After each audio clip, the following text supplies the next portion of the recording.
What's good? It's Jimmypocketts. We back in the home game streets. New players are always welcome. If you want a seat, DM me on Instagram or email me. The links are in the description. Let's get into hand number one. We're in for 400. It's a 1-2 game, 1,000 max, and pick up pocket queens, the ladies, on the button. There's one limp, and then the cutoff opens for 10. Let's bump it up. I'll make it 45. The small blind calls, and the initial raiser folds. We go to flop, heads up of 10, 4, 5. He checks, and we got the overpair, so I see bet for 30. He calls, and the turn is the jack of hearts. Now I bet out for 65, and he calls again.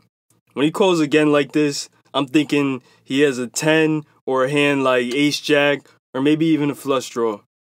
Let's see a clean river. Put a low card out there for me. That's not a diamond, but instead we get the queen of spades. He checks, and the obvious flush draw misses, but a few straights complete. I contemplate checking back, even though we rivered a set, but I ultimately decide to go for some thin value and jam my remaining stack in for 200. He tanks for about 45 seconds before folding, which makes me think he at least had a little something, and it was a tough decision. Maybe if I bet out a little bit smaller, he would have called. We look down at ace-jack offsuit and the hijack. Few limps, and I make it 15. Two of the limpers defend. 3 ways now. The flop is 2, 3, 5. They check it to me. And this board definitely favors their limping range more, but I see bet anyways for 15. We have some outs, and only the low jack calls. The turn is the 10. He checks again. I don't want to check back here and give him the power on the river, so I continue for 25, and he calls. The river is a 4, and we hit the straight. I'm not really afraid of 6, 7. That hand probably would have 3-bet me on the flop, so I bet out for 75, going for some value. Hopefully he doesn't have an ace for a chop. He snap calls though, and flips over ace 5. We chop it up. After that, we get into a pretty interesting spot with a pineapple hand of jack 7, 7 with 2 spades. Real quick, the rules of pineapple are you get 3 cards and discard 1 on the flop. It plays like a regular hold'em hand after that. I open for 15 after a limp, and the hijack 3 bets to 45. The limper and I both call, and the flop is king 4, 6 with 2 spades. We both check it, and he c-bets for 60. Middle position folds, and I'm looking over at his stack, and he's only got about 90 behind. We got the flush draw. I'm pretty sure we're behind. He's got 2 pair or trips for sure. I don't call 3 bets out of position to fold when we flop a flush draw though. Since he's short stacked, I decide to jam him all in, and he calls. Let's see the spade dealer. Come on, hook it up. The turn is a 6, pair in the board. Not good. And the river is the 10 of hearts. We miss, and he flips over a boat to take it down. Our 2-pair assumption was correct. If he was deeper, I definitely would have played it a little differently. Probably would have just called his flop bet. We add on for 200 after that. Not a fan of playing short stack. I always add on and try to stay at least around the 400 range in a 1-2 game. We get dealt pocket 9s in middle position. There's a limp, and then the button makes it 15.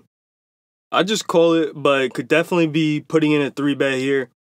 Maybe a good thing I didn't though, cause the big blind 3-bets to 45. I call, we go to flop, heads up, out of position of 6, ace, 10 with 2 hearts. It checks through though on the flop, and the turn is the 8 of hearts. I know he doesn't have an ace since he checked back on the flop. We got a decent flush draw and a gutter to the straight. Also, my 9s are probably even good right now, so I bet out 40. He folds, and we take it down. He accidentally flips over the king of clubs when folding. Didn't get to see the other one though. I'm in middle position with ace, queen of diamonds, and the straddle's on. I raise a 25. We get 1 caller. It folds around to the straddler, and he jams his short stack in for about 100. He's been running pretty bad all night. He's bought in a few times. I know the feeling when the deck is cold. I'm actually down a decent amount right now too. I decide to rejam for like 380 just to isolate him.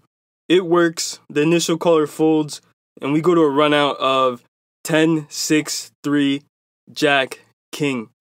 Forgive me, it happened fast. I missed the suits, but you get the point. Taking notes while drinking and playing is harder than you think. I mistakenly say, "You're good, pretty sure you got this one." Then I realize I have a straight. Didn't mean to slow roll him there. I feel pretty bad. He actually showed he had 2 pair, Jack 10 of clubs. My bad, bro. We dragging another one. My initial caller of the 25 who folded though couldn't believe I rejammed ace queen suited there. He made it seem like I was crazy and it was a bad play to rejam so late. I don't think it was a bad play, and it obviously worked. I probably even got him off a better hand based on how he reacted. He must have folded something like ace king offsuit, pocket tens, pocket jacks, something like that. Let me know in the comments what you think about my rejam with ace king suited, ace queen suited, if it was a bad play or not. We get dealt ace jack on the button. The cutoff opens to 10, and I 3-bet to 35. One of the limpers and the initial razor call, and we head to the flop 3 ways of 9, 10, king. They check it to me, and I'm trying to represent having a king here, so I c-bet for 30 and get 1 caller. The turn is a jack, giving us a pair, but the board is pretty well connected now. Any queen makes it straight. He checks again, and I bet out for 60 hoping to take it down. Now, and we do, he folds. Last hand of the night, it's about 4 in the morning, and we pick up pocket 7s in middle position. I open to 15, and the small blind 3-bets to 45. I call, we're heads up, and the flop comes queen 9, 6, all diamonds. He checks. I sense weakness of some sort. I expected him to c-bet here, so I bet out 30. He calls, and the turn is a 4 diamonds. After he checks again, I bet out for 50 now, which looking back might have been a mistake, cause if I did have the ace high flush, I would have checked back here. Betting again doesn't really make sense unless it's a bluff, which is probably why he calls. And the river is the ace of diamonds. Once again he checks. I give up here. We're obviously beat, and I don't think another bet is gonna work. We lose this one when he shows pocket 10s with a diamond. We were in for 900 and out for 408, booking a loss. But we made a few mistakes today we gotta work on, and we really just weren't connecting with the board all that well. You know, we lost a lot of small pots, opening or calling raises and then having to fold. And then, you know, we gotta hit our draws. We missed that flush draw. That was like a 500 pot we missed. But that's just how it goes sometimes. When you grind poker like I do, you know how it is. Every now and then you book a loss. That's it for today though. I'll see you guys on the next one.